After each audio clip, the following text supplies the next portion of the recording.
Hey guys, JCV here. I would like to discuss with you on my experience with KuloNiku Bowl Up. We start off with Stella walking down the street over to the newly opened Bakusa restaurant. As she's about to walk in, the door crashes into her, and then we get to choose out of the two characters who we get to play as. Along with that, we get to decide if we should enable the cozy mode settings, which I would recommend turning it on after trying out both during my playthrough, which will help gaining money at a faster speed. Once that is done, Stella talks about our grandma's legacy behind this place and wants to test our skills by making a meal for her. This begins the main part of the gameplay, as it is a simple point and click cooking sim by hovering over the ingredients and finding the right ones to prepare a meal that the customer asked for. We will be guided step by step on how to do this in the beginning, and the good thing is, even if we forget about this at any point, there are recipe books and highlighted words used as reminders on how to get this done. This is one of my favorite aspects, as we can choose to memorize things as we go along or look at our notes to tell us what to do each time. This leads me on to my main reason of getting this game, which is all about the presentation. This is done by the gorgeous hand-drawn art style from seeing the different types of customers that are looking to order. They each have their own unique expressions and demeanor that will make them stand out. This is accompanied by relaxing background music and preparing a meal together that looks so delicious that we must hold our own composure to not get enticed by it. In the end, this gets wrapped up by seeing their reactions that will provide extra satisfaction from hearing how well we did. As mentioned earlier, the cozy mode becomes a factor as it changes the difference between having a time limit when preparing the food. This will affect the amount of money we will receive on how long we take. The main problem that comes with this is sometimes making mistakes while doing this. This will make us lose more cash by either restarting the meal again to make it perfect or not doing a good job on what the customer asked for. That's why I feel taking it easy without a time limit allows us to adjust our thoughts on being able to receive the top amount of cash at a faster, consistent rate. When we have finished a full shift, we will get a results screen to show how well we did for the day.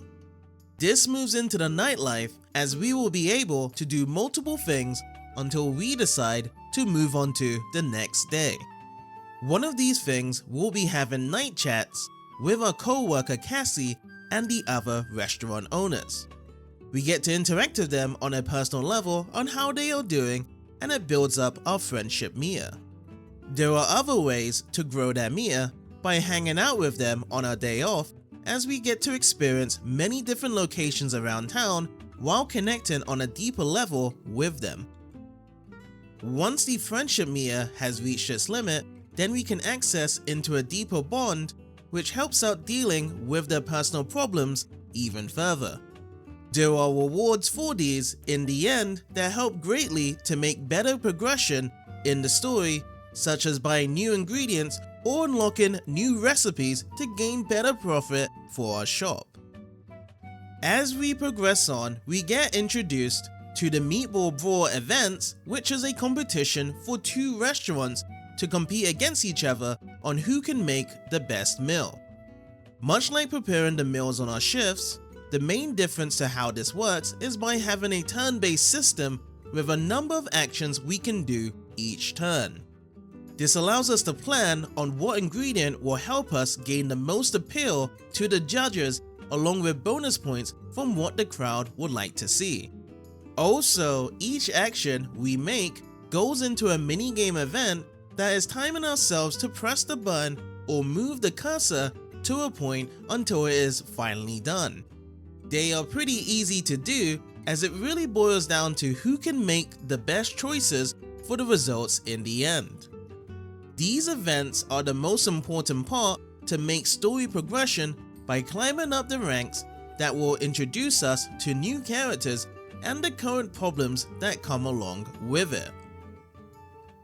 This follows up with the next way to make progression with the story by taking on objectives that would generally be aimed at improving our recipes, building up a reputation for our restaurant, and getting more decorations for our shop.